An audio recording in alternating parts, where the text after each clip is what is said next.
თბილისი იცით მე მთელი მსოფლიო მაქვს მოვლილი და არქიტექტურის მხრივ ძალიან უნიკალური ქალაქია. ჯერთ იმიტომ რომ შერწყმულია სხვადასხვა სტილები ძალიან ბევრი.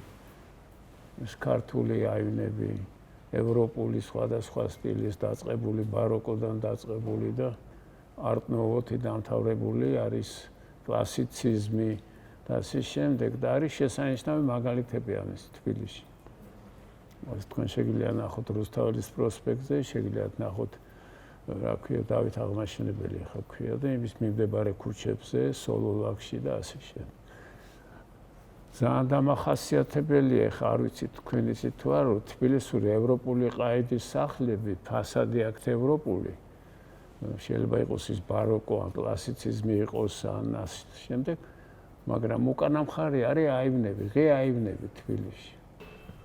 რო შეხედავ გარედან შენობას, აბსოლუტურად ევროპული შენობაა, როგორც ბევრ ევროპულ ქალაქში, მაგრამ რო შევხვალ შიგნით ეზოში და უკანა მხრიდან შეხედავ, არის ფანტასტიკური აივნები. ტიპიური თბილისური აივნები შემორჩენილი აი ძველი თბილისური არქიტექტურიდან. თბილისის ეს ისე ისტორიულად რო ვთქვათ, ევროპული განვითარება დაიწყო მე-19 საუკუნის 50-იან წლებიდან, როდესაც იყო დაპატიჟებული ძალიან ბევრი იტალიელი არქიტექტორები, რუსი არქიტექტორები რუსეთიდან, პოლონეთიდან, გერმანელები და ასე შემდეგ, რომელმაც აი თანამედროვე იერი რაც აქვს თბილისს, ძველ თბილისს, მათი შექმნილია. ახლა ჩვენ ქალაქმა განსხვავებით სხვა ქალაქებისგან ძალიან ბევრი გადაიტანა. აი რო ავიღოთ მაგალითად მოსკოვი მიწასთან არავის არ გაუსწორებია და თბილისი რამდენჯერმე იყო გასწორებული მიწასთან, სანამ რუსეთის ფარველობის ქვეშ არ მოხდა ამას პლუსიც აქვს და მინუსიც გასაკვირველია, როგორც ყველა მოვლენას. რომ გაიაროთ, აი მაგალითად ზუბალაშვილის ქუჩაზე, სადაც არის კონსერვატორია, უმაღლესი სასამართლო, ქვემოთ ჩამოხვიდეთ რუსთაველის პროსპექტზე და შეხედოთ რუსთაველის თეატრს, ეს ერთი კაცის აშენებულია, შუშკევიჩი იყო ესეთი არქიტექტორი, რომელიც რუსეთიდან და შესანიშნავი მაგალითები შექმნა, მაგალითად მე რუსთაველის თეატრში მუშაობ და ესეთი არაჩვეულდა ძალიან ბევრ თეატრში ვარ ნამუშევარი მთელ მსოფლიოში. ჩვენაირი შენობა ძალიან იშვიათია და საბედნიეროდ გადარჩენილია და შენარჩუნებულია, მიუხედავად იმისა, რომ ხანძარიც იყო და ასე შემდეგ. მაგრამ ესეთი მაგალითები არის გამონაკლისები.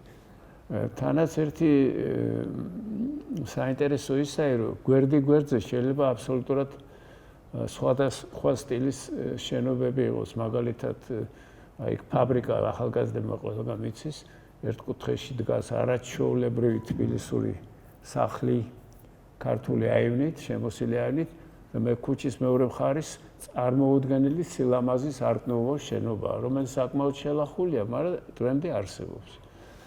და ეს მაგალითად მე ისანში მაქვს ნანახი არაჩვეულებრივი არტ-ნოვოს შენობა იყო თავისი ჩუქურთმიანი რა ვქია კარიბჭით და ღობით, რომელიც ამას წინათ გავიარე და დაუნგრევიათ და არაფერი არ დარჩა იქ. აშენებენ რაღაც მრავალსართულიან სახლს. მე მგონი აი წეგან ლაპარაკობდი, მე რიგაში მომიწია ყოფნა რამოდენიმეჯერ იქ მუშაობდი რიგაში.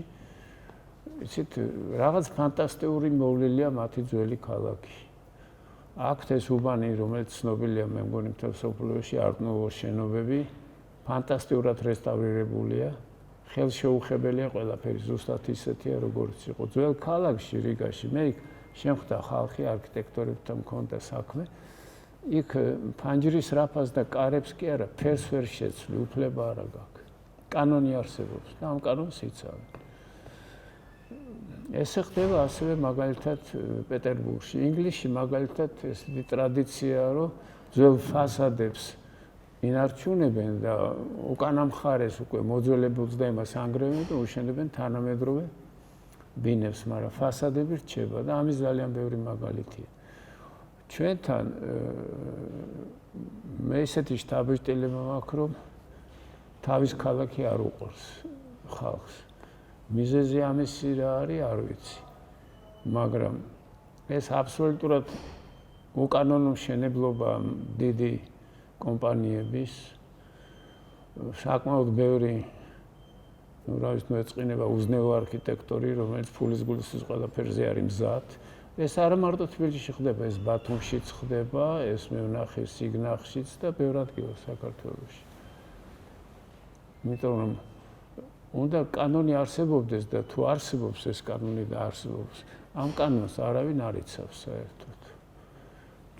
ჩვენთან არის უნიკალური შენობები თავისი ისტორიით. შენობები სადაც ცხოვრობდა ძალიან ბევრი გამოჩენილი ხალხი. და ეს შენობები არიან საშინელ მდგომარეობაში. მე გეტყვით ერთ მაგალითს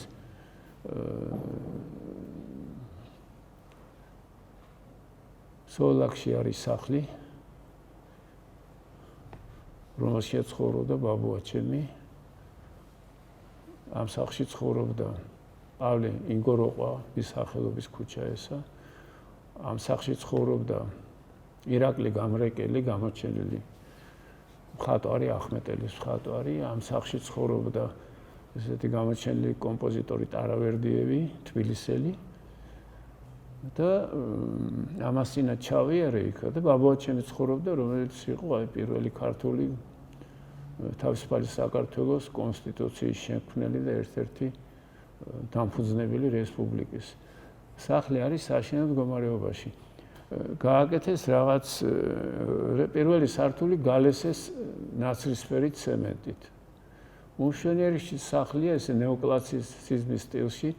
შიგნით იტალიური ეზოა, იქ წინათ პატარა შადრევანი იყო, კიბია, ძალიან ლამაზი სახლია. იქ ამ სახლში აგრეთვე იყო ინგლისელების მისია 1821 წელს, სამხედრო მისია იყო, იქ დაფა დარჩა.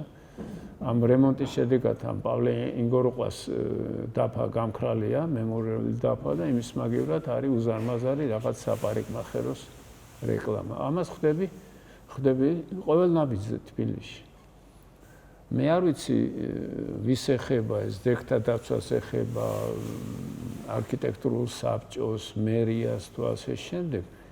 მაგრამ ნელ-ნელა იცით რა არის, მე თეატრში რომ ვმუშაობ და სპექტაკლს თუ გავაკეთებ, ეს სპექტაკლი თუ წარმატებულია, წლები გადის, მქონდეს ეს შემთხვევა. თუ არა წარმატებული, ერთი სეზონი ორი და ქრება, მაგრამ ბოლო-ბოლო ყველაფერი რჩება ესე მოგონებად და არქიტექტურა რჩება, მთავრობები მიდიან, ხელისუფლება მიდის, ცხოვრების წესი იცვლება და ასე შემდეგ, მაგრამ შენობები რჩება. ჩვენ თუ დავდივარ და გვიყვარს პარიზში წასვლა, ან ვენეციაში წასვლა, ან რომში, ან მილანში, ან არ ვიცი. იმიტომ რომ იმის გარდა რომ მუზეუმები არაჩვეულებრივი არქიტექტურაა შენარჩუნებული. ჩვენთან ნელ-ნელა ეს ქრება ნელ-ნელა. მე რამდენჯერ მქონდა ცდელობა რომ კალაძეს შევხვედრილიყავი და იყო რამდენიმე საკითხი, რასაც დღეს ვლაპარაკობ, ამაზე მელაპარაკა, მაგრამ არაფრით არ მომეცა ამის საშუალება ჩემგან დამოუკიდებელი მიზეზების გამო.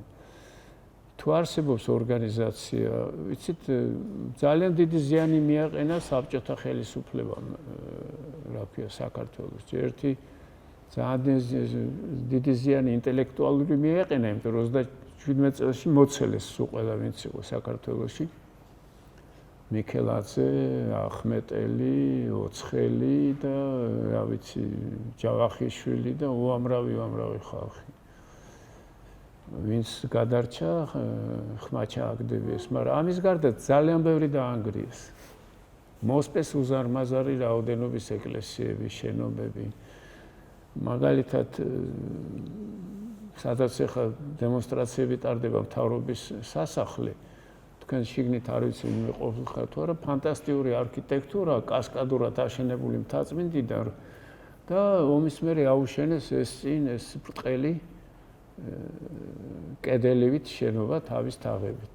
ესე იგი, იქ იყო ჩაფიქრებული კასკადური არქიტექტურა, იქ იყო შადრევნები და ასე შემდეგ. და ეს ვიღაცის ბრძანებით გადახურეს. იგივე მოხდა ბოლო 15-20 წლის განმავლობაში, როცა ერთი კაცის ნებით იცვლებოდა ყველაფერი იმის გემოვნების მიხედვით, რომელიც მას არ გააჩნდა. ეხაც იგივე შემთხვევა მეორე კაცის გემოვნების მიხედვით, რომელსაც გემოვნება ისევ არ გააჩნია, ხდება ქალაქის დამახინჯება. მე პირდაპირ ლაპარაკობ ამას, და რაც ეხა თავისუფლების მოედანზე შენდება და რაც იყო იქ წინათ, ეს სამარცხვინო, რასაც დღეს უყურებთ. მე არის რაღაც ტრადიციული რაღაცები, როგორც ღვინოს ჩვენ უფრთხილდებით, ხო, ქართულ ღვინოს და ეხა რაღაც წამოიწია და ასე შემდეგ. ქონდა ჩვენ ლაღიდის წყლები. ეს ლაღიდის წყლები გაქრა. მე მაქვს იცით ესეთი რა ქვია, დოქი, რომელიც გამოშვებულია პარიზის გამოფენისთვის, მედალია, რომელიც ლაღიძე მიიღო ამ გამოფენაში თავის წყლებისთვის. ეს უნიკალური წყალია და ამავე დროს უნიკალური ადგილი იყო ეს. ეს მოსპობილია. ესეთი უამრავი ადგილია თბილისში. ეს ადგილებია რუსთაველის პროსპექტზე, ესეთი ადგილებია უამრავი აღმაშენებლის პროსპექტზე და ქალაქის სხვადასხვა ადგილებში. მე ერთი კიდე ძალიან მნიშვნელოვანი საკითხია ჰაერი. ქალაქში მოსპობილია ფაქტიურად პარკები. ქალაქი არც უნთქავს.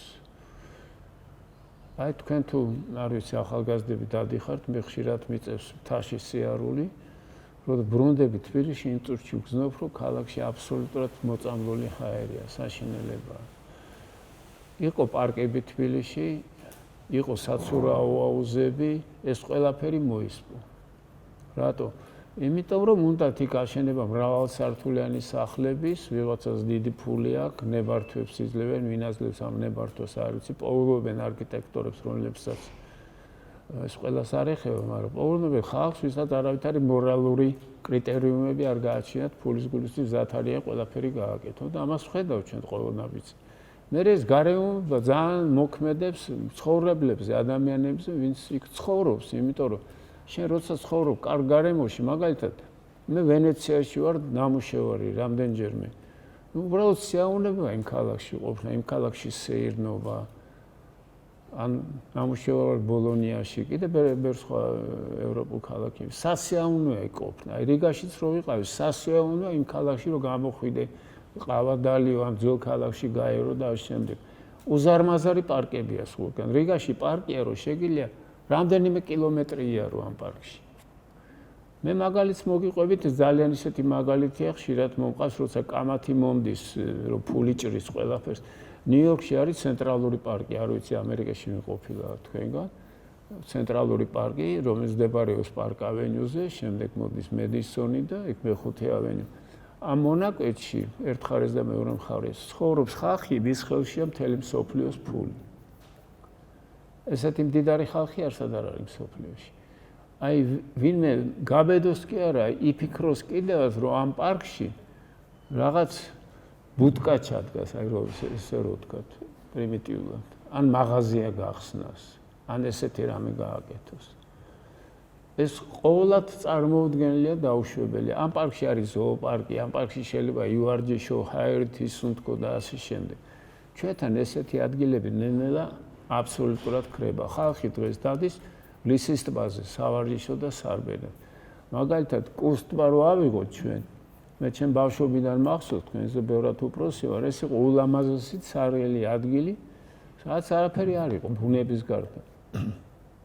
დღეს კუს ტბა გაყიდულია, განაწევრებულია, ყველაფერი ფული ღირს, რესტორნებია, რაღაც კაფე, რაღაც უბედურებია. მე მაგალითად ხშირად დავდიოდი წინათ და ეხლა ერთხელ ვიყავი და მე იქ მისვლაც აღარ მინდა უკვე. ესეც ხო რაღაცა დამოკიდებულებაა შენი ბუნებისადმი, შენი ქვეყნისადმი და ამას სამწუხაროდ მე ვერ ვხედავ, რომ ეს როდესმე გაჩერდება. ჩვენ მქონდა ლაპარაკი და მე ვასწავლე ახალგაზრდებთან მაქვს საქმე, უკვე კარგი ხანია. და ერთადერთი ჩემი იმედია, რომ ახალგაზრდები ცოტა სხვა პრინციპებით იცხოვრებენ და სხვა კრიტერიუმებით და ზნეობრივად სხვანაირად შეხედავენ ამას ყველაფერს.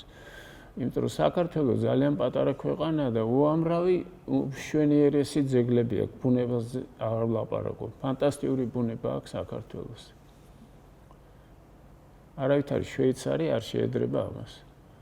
მაგრამ ამას ყველაფერს უნდა ძალიან ფაქიზად, ფრთხილად და უდიდესი სიყვარულით მოქცევა. მაგალითად, ეხლა ძალიან ბევრი გზები კეთდება საქართველოში. აი რიკოთის პერევალზე კეთდება გზები, სხვა შორის ჩინელები აშენებენ, ქართველებს არ აკარებენ ახლოს. გზები კეთდება, ხევსურეთში ვიყავი, შესანიშნავი გზა კეთდება, რაჭაში გზები კეთდება და ბევრ ეს მთიან რეგიონებში გზები კეთდება. მთიან აჭარაში კეთდება და ამ შემდეგ. ამას ორი ისა აქვს მხარე, ერთი პლუსი ის რომ ხალხისთვის ადვილი იქნება მოძრაობა, მიმოქცევა, ტურიზმი და ამ შემდეგ. და მეორე არის რომ იმ წუთას გაჩნდება ხალხი, რომელიც ეცდებიან რომ ეს ყველაფერი თავის მოგებისთვის გამოიყენონ, ააშენონ იქ რაღაც სიმახინჯეები, გააქირავონ და ამ შემდეგ და იშოვონ ფული. ამიტომ მე მგონია რომ თავი რომ მოუყარო ამას ყველაფერს, ყველაზე მთავარი იყოს ძალიან მკაცრი კანონმდებლობა და ამ კანონმდებლობის აღსრულება აუცილებლად. იმიტომ რომ მე რასაც ხედავ, კანონმდებლობა შეიძლება არის, მაგრამ კანონმდებლობის აღსრულება აბსოლუტურად არ არსებობს. ჩვენ ახლა თბილისზე რომ ვლაპარაკობთ, მე გითხარით რომ ძალიან თავისებური ქალაქია თბილისი, იმიტომ გვაქვს ეს ძველი ქალაქი, ძველი თბილისი, ეს კალა და ნარიყალა შემდეგ და მე ეს ნელ-ნელა გადადის ევროპულ არქიტექტურაში. მე მგონია მე მითხრეს რომ ქალაქის გენგეგმარი დამუშავებული და დამტკიცებული, მაგრამ ამ გენგეგმის ფართო განხილვა საერთოდ არ მოხდა. საზოგადოებამ არ იცის ეს გენგეგმა რა არის და ალბათ ფაქტის წინაშე დააყენებენ. ნუ ამას ავაშენებთ, ამას ვიზამ და ამას გავაკეთებ. მე ძალიან ბევრს დავდივარ ქალაქში და უყურებ რა ხდება საერთოდ, როგორ ნელ-ნელა ეს იცვლება ცუდი მიმართულებით და არავითარი რეაქცია ამაზე არც ხელისუფლებას, არც მერიას, არც ზეგთა დაცვას არ აქვს. მე მქონდა ეხლა შეხება ზეგთა დაცვან და დავინახე მათი აბსოლუტური უსუსურობა. იცით, აღწერილი თუ არ არის თბილისში ეს ისტორიული საინტერესო არქიტექტურა, მე არც ვიცი. იმიტომ თუ აღწერილია, ის უნდა იყოს დაცული. ზედ რაღაც ნიშანი უნდა იყოს. არ შეიძლება ხელისხლება, შეღება, რამდენი სახლია დამახინჯებული, განსაკუთრებით პირველი სართულები თბილისში, სოლოლაკში, რა ქვია, აღმაშენებლის მიმდებარე ქუჩებზე და ბევრ ადგილას. ვისაც რასაც უნდა იმას აკეთებს, ფართობს იყიდიან, აქირეებენ, ამახინჯებენ, რაღაც საშინელი რეკლამებია, შიგრას აკეთებენ კაცშვილმა არ იცის. ნელ-ნელა ეს პროცესი არ ჩერდება, უფრო და უფრო ვითარდება ეს პროცესი, იმიტომ რომ განუკითხაობა რო დაინახეს ამ ხალხმა, ვისაც ფული აქვს და აბსოლუტურად არ აინტერესებს ფულის გარდა არაფერი, ხედავ რომ ყველაფერი შესაძლებელია. იმიტომ რომ მე მახსოვს ჩემ ახალგაზრდობაში, როცა მამაჩემი და დედაჩემი უამრავი საბჭო იყო დამტკიცება პროექტების, იყო განხილვა ამ პროექტების და ამ შემდეგ. ეხლა უჩნდება რაღაც ერთი ჩემი სტუდენტი ცხოვრობდა სპორტის სასახლის უკან სახლები რუბარის აშენებული, ხო? და მითხრა რომ ამას წინათ მითხრა რომ გავყიდეო მე სახლიო და ქალაქგარეთ ვიყიდეო პატარა სახლი, იმიტომ რომ ფანჯრიდან ფანჯრამდე იყო 1 მეტრიო, მეზობლიდან. იგივე ხდება ახლა თავისუფლების მოედანზე რო აშენებენ ამ შუშის რაღაც დინოზავრი რო შენდება, იქ გვერდზე სახლში ცხოვრობს ჩემი მეგობარი. ფანჯარას ვეღარ აღებენ, რო გააღებენ ფანჯარას, პირდაპირ აი ბეტონის კედელს უყურებენ იმ შენობის. ესე იგი, მე არ ვიცი ეს ტენდენცია როდემდე უნდა გაგრძელდეს ჩვენ ქალაქში. იმიტომ რომ მე ვხედავ რომ როდესაც მოდის ერთი მთავრობა, იმას მოყვება ის ხალხი, ვინც იყენებს კავშირებს, ნაცნობობას და რაღაც სხვა ხერხებს, რომ გააკეთონ რაც უნდა და იშოვონ ფული. მერე მოდის შემდეგი მთავრობა, იმ მთავრობას მოყვება ესეთივე ამალა. მაგალითად, ბათუმი რო ავიღოთ, უმშვენიერესი ქალაქი. მაგალითად, სან-ფრანცისკოში აკრძალულია 5 სართულიან სახლზე მაღლის აშენება. აკრძალულია. იმიტომ რომ იქ მიწისძვრა იყო თავის დროზე და დაინგრა ეს მაღალი სახლები და დღეს კანონით არ შეიძლება 5 სართულზე მეტი მეგობრები ცხოვრობენ, ჩემი ვიყავი მე. სტუმრად ფანტასტიკური ქალაქია თბილისის გავს სხვა შორის, ესეთი აღმართები და იმით აკრძალულია. ბათუმში არ არის აკრძალული. ბათუმში აშენებენ რაღაც მონსტრებს და ქალაქმა თავის სახე აბსოლუტურად დაკარგა. ეს ხო მარტო თბილისზე არ არის ლაპარაკი. ეს ლაპარაკია ბათუმზე, ალბათ იგივე მოხდება ქუთაისში, როცა მიადგებიან ქუთაისს და სხვადასხვა ესეთ ქალაქებს. ისე რომ მე ამას ყველაფერს საკმაოდ მე ვთვლი რომ ეხლა ცოტა გადაუხევ, ცოტა ეხლა მიდის ეს გუშინ იყო მიტინგები, დემონსტრაციები, ესენი ერთწყვილიან, ისინი მეორესწყვილიან. მე მგონი ესე თაობა უნდა მოვიდეს, იმიტომ რომ ჩვენ აღარა ვართ საბჭოთა კავშირში, ჩვენ აღარ ვართ კომუნისტური წყობის ქვეშ, ჩვენ თავისუფალი ქვეყანა ვართ. მსოფლიო რეიტინგში თავისუფლების და ინტერნეტის ხმარების ერთ-ერთ პირველ ადგილზე ვართ. ახალგაზრდებმა არ იციან ეს რა არის აკრძალვაში, თავისუფლად მოგზაურობენ, მსოფლიოს ნახულობენ, ეს გამოცდილება უკან მოაქვთ. მე მგონი ეს თაობა უნდა მოვიდეს, რომელიც ამას ყველაფერს გააკონტროლებს, მიხედავს და შეცვლის. ეს ეხება არა მარტო ჩვეულებრივი პროფესიის ხალხს, არა იმ ხალხს, ვინც მოვა მაგალითად ხელისუფლებაში, ვინც იქნება ქალაქის მმართველი და ასე შემდეგ და ასე შემდეგ, ასე შემდეგ. ეხლა რაც შეეხება, იცი ძალიან დაკავშირებულია განათლება ზოგადად. იმიტომ მე ვასწავლი და მაგ ეს დიდი გამოცდილება ძალიან ამერიკაში 20 წელი ვასწავლედი, ეხლა აქ ვასწავლი უკვე მე-5 წელია. განათლებას აქვს უდიდესი მნიშვნელობა. ჩვენი განათლების სისტემა არ უწყობს ხელს ინტელექტის ჩამოყალიბებას, აზროვნების ჩამოყალიბებას. იმიტომ რომ თავარი მიზანია რომ კაი ნიშნები მივიღო, მე შევიდე უმაღლესში, დაამთავრო სამსახური ვიშოვა და ასე შემდეგ. თავისუფალი აზროვნებას ჩვენთან საერთოდ არ ასწავლიან. რა არც იცის ხალხმა რა არის თავისუფალი აზროვნება. მაგრამ უამრავი ახალგაზრდა არის წასული, ჩემი ბევრი სტუდენტიც, ვინც დაამთავრა, წავიდა საზღვარგარეთ და იქ აგრძელებენ სწავლას, ზოგი მუშაობს, მოღვაწეობს და იმედია დაბრუნდებიან და სხვა თვალით შეხედავენ თავის ქალაქს, თავის ქვეყანას და საერთოდ იმ ფასეულობას, რაც ჩვენ ქართველებს გაგვაჩნია. იმიტომ ჩვენ ქვეყანამ იმდენი რამე გადაიტანა საუკუნეების მანძილზე და მე ქართული ისტორია კარგად ვიცი. მიწასთან იყო გასწორებული რამდენჯერმე თბილისი რო ავიღოთ მაგალითად. მაგრამ ეს იყო მტრის მიერ გაკეთებული. ეხლა ჩვენი ხელით ვანადგურებთ ჩვენ ქვეყანას, ჩვენი ხელით ვსპობთ ჰაერს, წყალს, ისტორიულ ძეგლებს და ამ შემდეგ და ამ შემდეგ. მაგალითად, მე ხა პროექტს ვაკეთებ ჩემ სტუდენტებთან ერთად დანაგვიანებაზე. იმიტომ გითხარით, მე ბევრს დავდივარ საქართველოში და თბილისშიც ყოველნაბიჯზე ხედავ თქვენ ამას. ნებისმიერ ძეგლთან მიდი, ნებისმიერ ისტორიულ ადგილას ან გადასახადთან, სადღაც ყველგან ნაგავი ყრია. ამ ნაგავს უცხოელები არ ყრიან. მე ერთხელ სამარცხვინო ფაქტი ვნახე კუსტბაზე, როდესაც უცხოელი სტუდენტები დადიოდნენ კუსტმის გარშემო და აგროვებდნენ ნაგავს, ყრიდნენ პარკებში და მიქონდათ. და ეს ნანახი მაქვს ბევრჯერ საქართველოში. იგივე ეხება თბილისს. ეს ყველაფერი იწვევს, მე გითხარით, რომ გარემოს ძალიან დიდი მნიშვნელობა.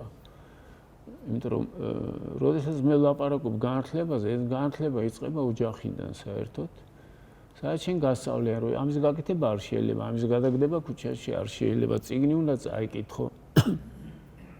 შენი მწერლობა, შენი ისტორია, შენი ძეგლები უნდა იცოდე, უნდა განათლდე. სოფლიო კულტურა უნდა იცოდე. უნდა იმიტომ რომ ქვეყანას ქმნის საინტერესო ხალხი. ღრმად განათლებული საინტერესო ხალხი ქმნის ქვეყანას. ქვეყანას ჩვეულებრივი ხალხი არ ქმნის, განათლებული ხალხი ვერ შექმნის ქვეყანას. ჩვენი უდიდესი მაგალითია, მაგალითად თერგადალეულები, რომლებიც წავიდნენ ისწავლეს გერმანიაში, საფრანგეთში, რუსეთში, უკრაინაში, რა ვიცი, სხვა ქვეყნებში და დაბრუნდნენ ეს ილია ჭავჭავაძე, ვაჟა ფშაველა და უამრავი სხვა. ნიკო ნიკოლაძე, ზუბალაშვილები და ასე.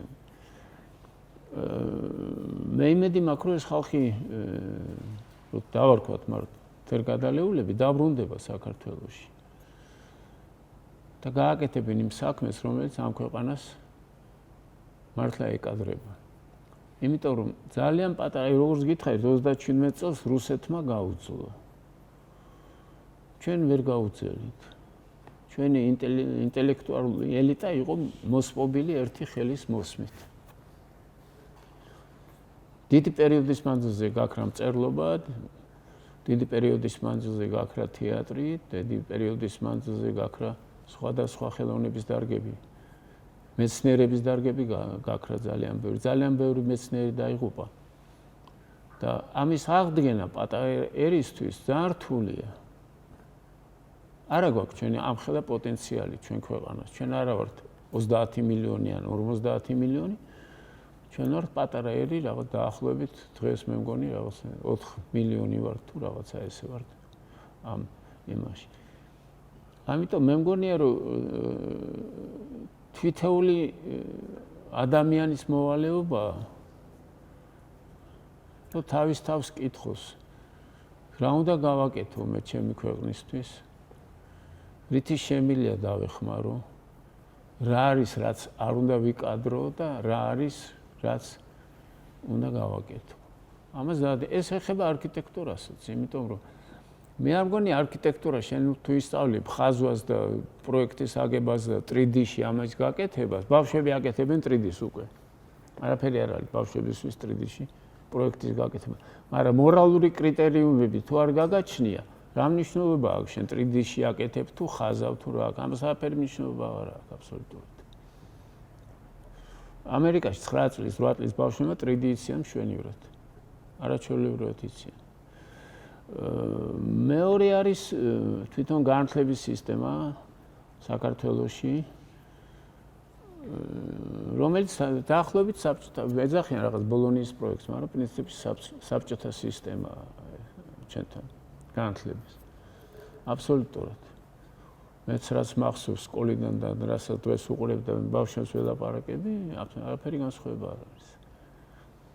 თავი მიზანია ისწავლონ, რომ უცხო ენა, ვისაც შესაძლებლობა აქვს და კერძო გაკვეთილები აიღონ, რომ მე რაღაცნაირად საზღვარი წავიდნენ. ან ვისაც ფული აქვს და შესაძლებლობა, რომ ესეთი კაი სკოლები არსებობს, კერძო, ფრანგული, ინგლისური, გერმანული ამ შემდეგ, რო იქ ასწავლონ ბავშვებს, მაგრამ დიდი მასშტაბით ეს საქართველოს. მაგალითად, საქართველოში იყო ეს წერა-კითხვის გავრცელების საზოგადოება, ილია ჭავჭავაძემ დააარსა, როგორც იცით.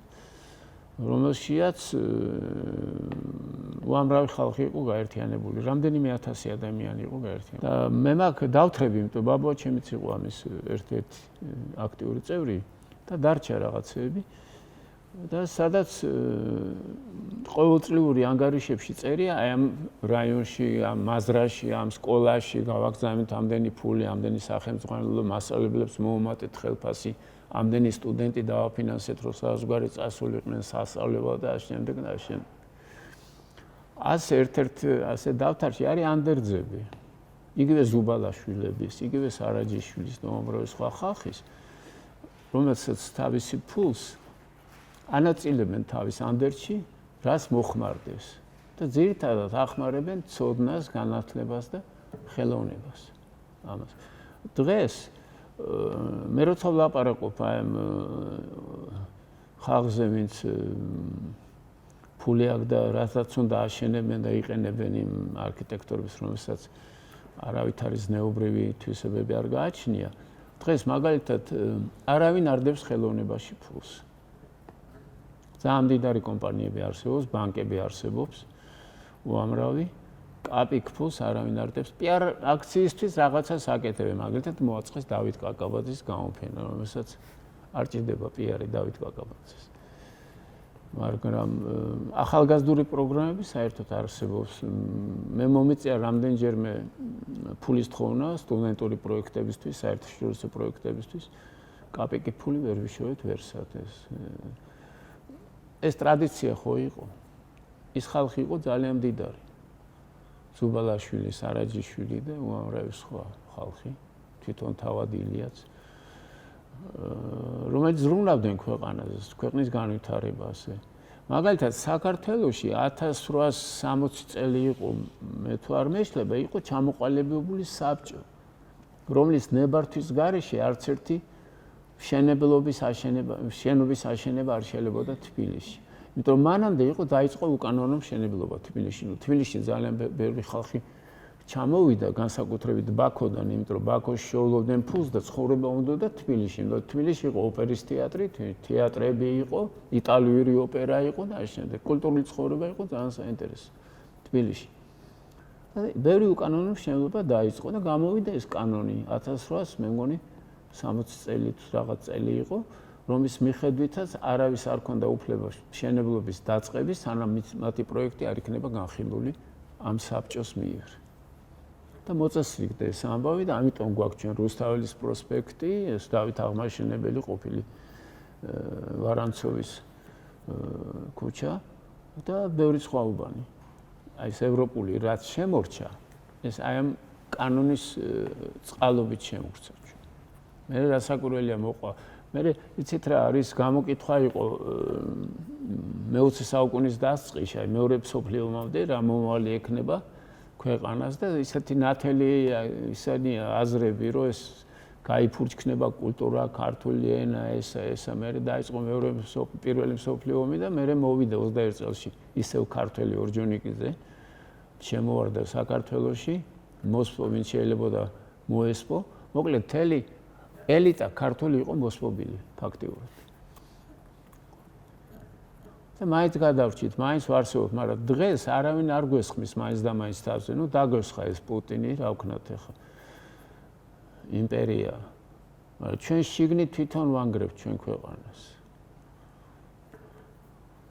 ჩვენ თვითონ არ ვცემთ პატივს არა მარტო ჩვენ ქვეყანას, ჩვენ თავს არ ვცემთ პატივს, პირადად ჩვენ თავს პატივს. როცა ადამიანი მიდის და სიგარეტს გადააგდებს, ან რაღაცა ისტორიულ შენობაზე რაღაცას დაწერს, ან რაღაც საშინელ აბრას მიაკრავს, ეს ხო სამარცხვინო ფაქტია რა. ამაზე არავითარი რეაქცია არ არსებობს.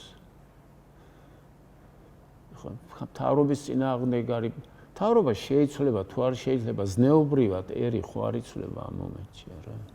უნდა კონდეს მაგალითი. ერთი მაგალითი უნდა ის იყოს, რომ კანონის წინ სულ ყველა თანაბარია. როგორც ჩვეულებრივი ადამიანი, ისე მაღალი თანხმდები ერთნაირად უნდა დაისაჯოს თუ დანაშაული ჩაიდინეს. და ამის ბევრი მაგალითებია მთელ მსოფლიოში. ჩვენს გარდა. ეს შემოგრჩა ჩვენ საბჭოთა კავშირიდან. ეს განიკითხაობაც იქიდან შემოგრჩა ჩვენ. მაგალითად საქართველოში ჩვენ ვამბობთ ძეგლთა დაცვაზე, ხო, თბილისზე, კონსერვაციაზე, ამ შემდეგში. რო გაიარვა იმერეთში განსაკუთრებით ან კახეთში. კახეთში არის ფანტასტიკური არქიტექტურა. გლეხური. ქვა და ქართული აგური, ეს ბრტყელი აგური რო არის. შემორჩენილია ძალიან ბევრი შენობები. და მე ვიყავი ამასინად კახეთში და უბრალოდ ულამაზესი ის არის. დასავლეთში, იმერეთში, გურიაში ხის სახლებია. და ამას გამართლება აქვს თავისი, ხო? იმიტომ რომ იქ სინესტეა და ქვაში სინესტე არ შეიძლება. ხისგან შენდებოდა ეს წაბლის ხე იყო თუ მუხის ფიცარი იყო, ხისგან კეთდებოდა სახლები. ყველაფერს ჰქონდა ლოგიკური გამართლება. და ულამაზესი სახლებია შემორჩენილი როგორც კახეთში, ასევე დასავლეთ საქართველოში. რაჭაში განსაკუთრებით. თიანაჭარაში. აიღეს და ეს სიგნახი რას დაამსგავსეს. ერთი კაცის ნებაზე რაღაც სიმახინჯე გააკეთეს. რომ ვიყავი სიგნახში შემოდგომაზე გულზე შემომეყარა, იმიტომ რომ ადრე ვარ ნამყოფის ახალგაზრდობაში. რაღაცა გააკეთეს რაღაც იაფასიანი პლასტმასის ტურისტული ცენტრი. ულამაზესი ქალაქი რაღაც, ვარსკვლავით ქალაქი იყო ეს სიგნახი. თელავს ჯერ ვერ მოერიან, დაიწყეს, მაგრამ მე გაჩერდნენ. ეხლა რაც შეეხება თბილისს, თბილისის ისეთი ლანდშაფტი აქვს თბილისს, რომ არქიტექტურმა აუცილებლად უნდა მას გაუწიოს ანგარიში. აი შეხედეთ რა ხდება მთაწმინდაზე. მე მთაწმინდაზე ვცხოვრობ. აი ხო რამდენი პროტესტი იყო, ხალხი გამოდი, მაინც დაამტკიცეს პროექტები და აშენებენ, მალე მთაწმინდა თლად აღარ გამოჩნდება მთაწმინდა. მთაწმინდაზე მე-20 საუკუნის დასაწყისში ხე არ იყო. ეს ხელოვნურად დარგული ხეებია მთაწმინდაზე, მთლიანი. იმიტომ ფიქრობდნენ რაღაცას რო აკეთებდნენ, არა? ეხლა აშენებენ კორპუსებს მთაწმინდაზე. რატო? იმიტომ რომ ვიღაცას დიდი ფული აქვს, ნებართვა როგორც იტყვიან ჩააწყო და აშენებს ამ სახლს, ვიღაცამ დაუპროექტა. არის რამოდენიმე მაგალითი შესანიშნავი ახალი შენობების თბილისში, მაგალითად, აი რაღაც ჩაის ფაბრიკა რო გააკეთეს აეროპორტის მიმართულებით. ერთი არის პატარა სასტუმრო ჯავახიშვილის ქუჩაზე. მშვენივრად ზის ლანდშაფტში ყველაფერი. მშვენივრად არის გაკეთებული. ხო არის ადამიანები, ვისაც შეუძლია ამის გაკეთება. დამკვეთსაც და შემსრულებელსაც. ხო ფიქრობენ რაღაცაზე. მაგრამ უმეტეს შემთხვევაში პროპორციულად რო ავიღოს, ეს არის 80-20-თან დაუშვეთ. 20 არის რაღაცა ხალხი, ვინც ზრუნავს და ფიქრობს და გემოვნება და 80 არის, ვინც ფიქრობს მარტო რომ ეხლა მაღალსართულიან სახლებში რა ხდება, მე ხა გავიგე თურმე. სართულიანობა რომ მოუმატონ, დაბალი ჭერებია. ეს ხრუშჩოვკები რო იყო, ხრუშჩოვმა რომ მოიგონა ხრუშჩოვკებს რო იძახენ, ხო ჭერი 2.50 იყო. მეტი არ შეიძლებოდა. და საერთო ეხა იგივეს იმეორებენ. ეხა შეზღუდვებიც იყო მაშინ, მაგალითად აგარაკს როცა აშენებდი, იყო კანონი, რომ უნდა იყოს 2 მეტრი და 20 სანტიმეტრი ჭერი სართულზე პირველზე და 2 და 30 რაღაცა მეორეზე უნდა იყოს და კომისიები დადიოდნენ აი მითი რულეტკებით და ზომავდნენ ყველაფერს და აშენდნენ. აბსურდის თეატრი იყო და აბსურდულად აკონტროლებდნენ ამას. და დღეს ხო არავით არის აღარ არსებობს, რა ქვია, კონტროლი ამის. მისაც რასაც უნდა იმას აკეთებს. მერე რო ავიღოთ ჩვენ არქიტექტურა თბილისის და აი ბევრი სახლი რო ნახოთ თბილისში არის მოპირკეთებული ეკლარის ქვით. ძალიან უამრავი სახლი ამით მოპირკეთებული. უამრავი შენობა აშენებულია გერმანელების მიერ, ტყვეების მიერ. მე მახსოვს ეს ტყვეები. აი სასტუმრო საქართველო რო იყო, ეხა მე კაზინო იყო, ეხა არაფერი. ტოლულები ცხოვრობენ, მე მგონი. ეს გერმანელების მიერ აშენებულია. უამრავი სახლი აღმაშენებლის ქუჩაზე, უამრავი სხვადასხვა შენობა თბილისში გერმანელების მიერ აშენებული. ისე არის აშენებული, რომ ერთი კენჭი არ მოძრება იმ შენობებში. უამრავ ახალ შენობებს რო უყურებ, იმ სიმახინჯის გარდა, იმდენად უხარისხოთ არის აშენებული, რომ უკვე ეს ნალესი და რაღაცეები ცვივა ამ სახლებს. აი პიესა არის ოსტროვსკის ბეშენი ჯენგი ქვია. ჩქარაფულის შოვნა. და მე დანარჩენი აღარ მაწუხებს მე. და მე ვთქვი, რომ ერთადერთი გამოსავალი არის ძალიან მკაცრი კანონმდებლობა, ძალიან ძლიერი კონტროლი და ისეთი ინტელექტის ხალხის ხელში უნდა იყოს ეს კონტროლი, რომ ეს კანონი იყოს დაცული, რომ ესმოდეთ რა არის გემოვნება, რა არის კარგი, რა არის ამ ქალაქის ისტორია. იმიტომ ბევრ ქალაქის მესვეულს რო კითხო, ამ ქალაქის ისტორია აბსოლუტურად არ იციან. აი საიდან გაჩნდა ავლაბარი მაგალითად, სომხების დასახლება რატო გაჩნდა. მაგალითად პლეხანოვის ზედაქუჩები გერმანული დასახლება იყო. ნიმეცკაის ლაბადა ერქვა მაშინ. უამრავი სხვადასხვა დასახლები, ვერე, ეხა ვერას ვეძახით, მაგრამ ვერე ქვია მაგას, ხო? ის იყო სოფელი. ჩამოდიოდა ეს ვერე მდინარე, იმიტომ ქვია ამას ვერე. ესეთი უამრავი რაღაცებია თვიში. აი ამას ეს თუ იცი, ისტორია თუ იცი, შენი ქალაქის არქიტექტურის და ასე შემდეგ, ორთაჭალის ბაღები მაგალითად, სამეფო ბაღები იყო იქ. საბურთალო რატო? იმიტომ რომ ცარიელი ადგილი იყო და იქ ჯირითობა იმართებოდა და ლელო და თამაში და ასე შემდეგ, იმიტომ ქვია საბურთალო. თუ იცი ისტორია, მაგალითად, როგორც შენი გვარის ისტორია უნდა იცოდე, ესე უნდა იცოდე შენი ქვეყნის ისტორია, უნდა იცოდე შენი ქალაქის ისტორია. ეხლა თბილისი და ქუთაისი ხო განსხვავებულია ყველაფრით ერთმანეთისგან. თავისი არქიტექტურით, მდებარეობით, თავისი მდინარით, თავისი იუმორით და უამრავი სხვა ხალხით. ხო? მე მგონია უამრავი ხალხია, რომელიც აბსოლუტურად გაუნათლებელია. ძალიან დიდი პროცენტია გაუნათლებელი ხალხის. და ძალიან მაღალ თანამდებობებს, მე არ ვამბობ ჩოლება, ძალიან მაღალ თანამდებობებს. მაგალითად და იმ ხალხს აბსოლუტურად არ აინტერესებთ. ეს იმ დღეს ტაქსით ვიყავი მე იქით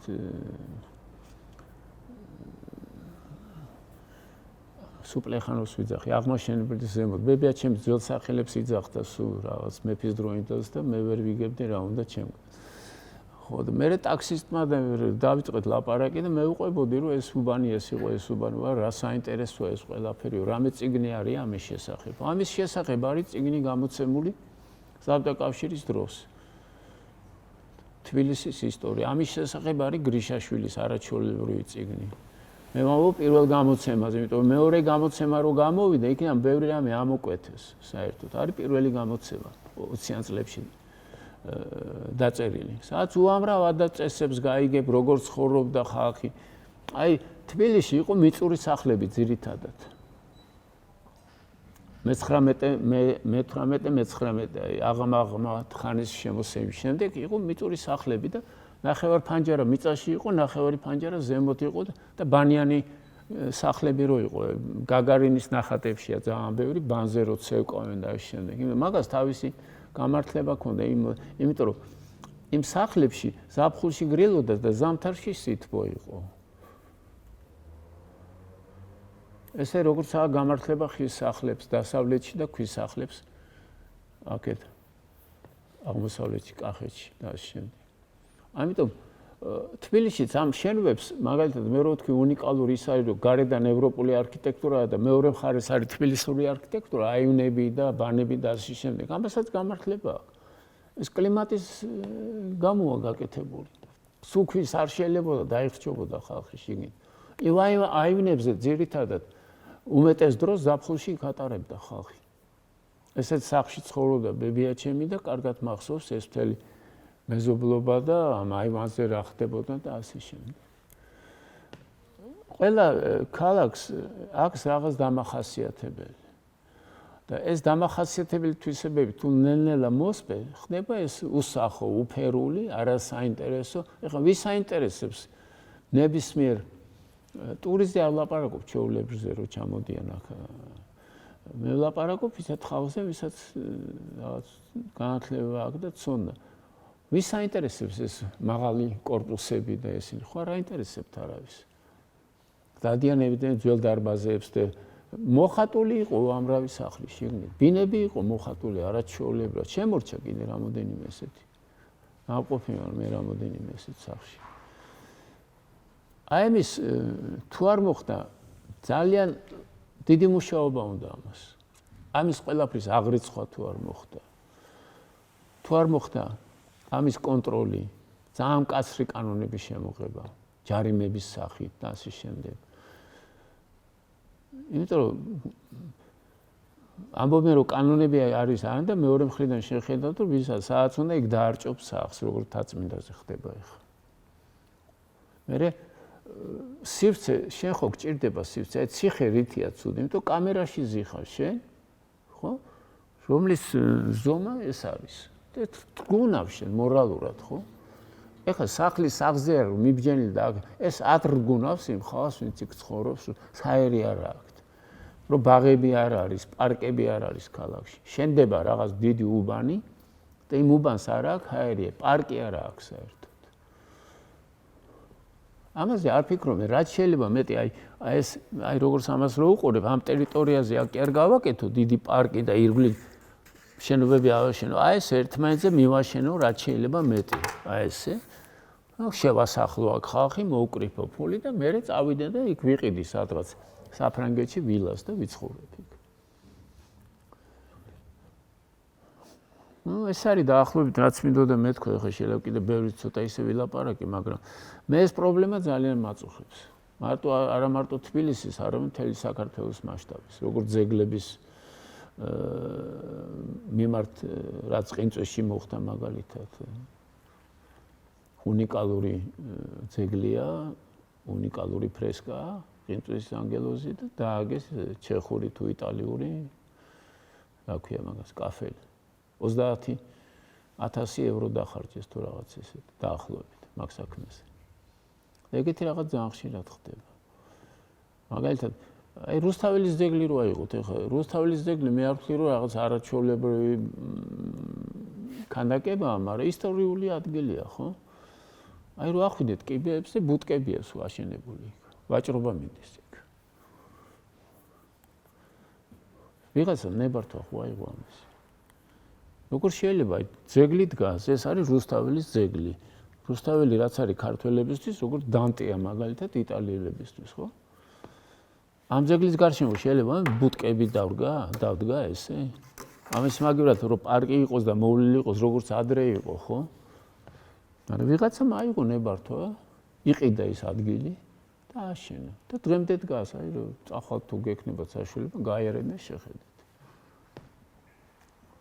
ეგეთი ძალიან ბევრი მაგალითია სამწუხაროდ, ძალიან ბევრი. მაგალითად, პიორტ სასახლე რომ არის ახლა, ხო, ეს ვარონცოვის სასახლე, პიორტ სასახლე. არაჩვეულებრივი პარკი აქვს მას. ეს პარკი არის მე-19 საუკუნის. როცა ეს აშენდა შენობა, ეს პარკიც მაშინ აშენდა. და პარკი შემოგრჩა. იცით რატო? იმიტომ რომ სტალინის დედა ცხოვრობდა იმ პარკში. და შეუხებელი იყო ეგ ადგილი და შემოგრჩა. თორე იქაც ააშენებდნენ უკვე დიდი ხანია. როგორც მაგალითად გრიბოედევის თეატრი რომ არის, იქ ააშენეს ეს რაღაცა, რა ქვია იმას, სავაჭრო ცენტრი უზარმაზარები, თუმცა მეტი ადგილი აღარ იყო თბილისში. ჩვეულებრივი შუშის სტანდარტული შენობა, რომელსაც ნახავ ბევრ ქვეყანაში, აფრიკიდან დაწყებული, რითიზგინად დამთავრებული. ისტორიული სახე იმ უბნის მოისპო, იქ იყო არაჩვეულებრივი არქიტექტურა. მთელ მოედანზე. და მე აყოლების ქუჩაზე აქეთ საბასულხანია კიდე. ეგეთი უამრავია, იცით? იმიტომ რომ მე ძალიან ბევრს დავდიო, იმიტომ მაინტერესებს, მაგალითად ავლაბარში რო წახვიდეთ და აი ფეხით მოიაროთ ავლაბარი, უამრავი არაჩვეულებრივი შენობა ავლაბარში. როგორც ისანში. ნელ-ნელა ეს ქრება, იქ უფრო ქრება, იმიტომ რომ ყურადღების ცენტრში არ არის ეს. და ნელ-ნელა ისპობა ეს ყველაფერი. იგივე ხდება როგორ გითხრათ, აი ხა წყნეთი რო ავიღოთ მაგალითად, კიდე იქით კიკეთში ვიყავი ამას წინათ.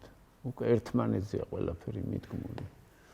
მაგალითად, ღობეების ტრადიცია საქართველოში 3 მეტრიანი კედლები აქვთ, შიგნით რა ხდება, არ ვიცი. მე ამერიკაში რომ მუშაობდი, უნივერსიტეტში რომ ვასწავლიდი, ჩვენთან ახლოს იყო როკფელერის მამული. როკფელერი ხო იცით ვინ არის? ხო? აი ამ სიმაღლე ქვის 8 კილომეტრიანი ღობე ქონდა, თავის შესასვლელები და მანქანის შესვლელები. 8 სიმაღლე, ქვით აშენებული, ადგილობრივი ქვით. აქ სადაც არ გახვალ, სახლი არ ჩანს იმხელა ღობეები. აი წადით მაგალითად თბილისის ზღვისკენ, იქაც დასახლებები გაკეთდა. ხო შეიძლება რომ იწყებდნენ დასახლებას რაღაც ისეთი პროექტი გაკეთებულიყო, რომელიც რაღაც სილამაზე შექმნიდა იქ. იმის მაგივრად ერთმანეთზე არის აი ესე მიჭაჭყული სახლები და უზარმაზარი ღობეები და ამას ხედავს უყოლგან. ამას ხედავ ზღვაზე, ამას ხედავ მთაში, ამას ხედავ უყოლგან. აბსოლუტურად უკონტროლოა ეს აბსოლუტურად ყველაფერი. ეს ჩვენი ქვეყანა, ჩვენ ვართ ახლა, ჩვენ იქიდან ხო არ გვიბრძანებენ ეგეთი ღობეები ააშენეთ ან პარკები მოსპეთ ან აერი გააჭუჭყიანეთ და ამ შემდეგ. სამწუხაროდ ძალიან პესიმისტური განწყობა არ მაქვს ამის მიმართ. და ჩემს ირგვლივ ვინც არის ჩემი მეგობარი, არავის არ აქვს ეს ოპტიმისტური რაღაცა მიდგომა. მე ოპტიმიზმი, მე პესიმისტი ვარ ამ მხრივ. სხვა რამეში ძალიან ოპტიმისტი ვარ, ამ მხრივ ძალიან პესიმისტი ვარ. იმიტომ რომ იმ ხალხის ხელშია ეს ყველაფერი, რომელსაც აბსოლუტურად არ აინტერესებს არც ამის წარსული, არც არწყო და არც მომავალი. ამ ქალაქის და მით უმეტეს ქვეყნის. დიდი მადლობა.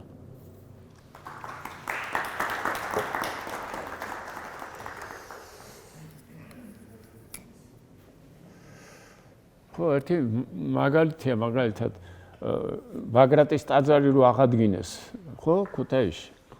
და იუნესკომ ამოიღო თავის სიიდან ბაგრატის ტაძარი, ამოღებულია.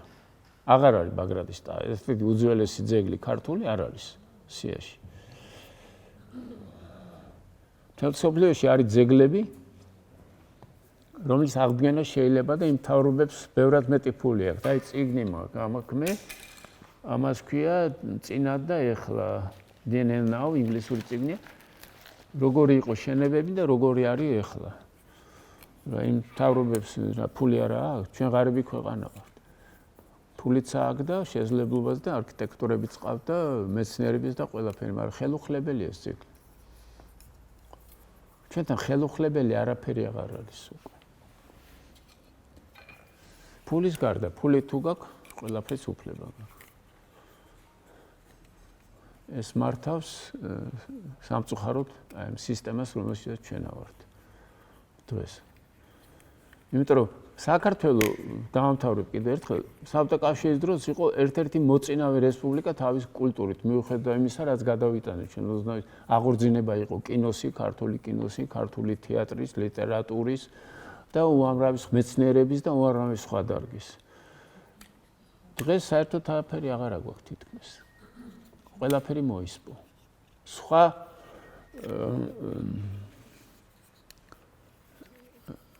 სხვა მიზნები აქვს სახელმწიფოს. სახელმწიფოს არ აინტერესებს, რომ ერი იყოს განათლებული, რომ ერი იყოს ინტელექტუალური, რომ ერს ქონა, არ აინტერესებთ. იმიტომ თვითონ არიან გაუნათლებლები. მე ამ მთავრობაზე კი არ ვამბობ, ყველა მთავრობაზე ვამბობ. არ აწყობთ განათლებული ხალხი. აბსოლუტურად არ აწყობთ. არ ჭირდებათ, არც ეკითხებიან. ინტერესიც არ აქვთ არავითარი. სამწუხაროდ ესეთია ფაქტები. მადლობა კიდევ ერთხელ.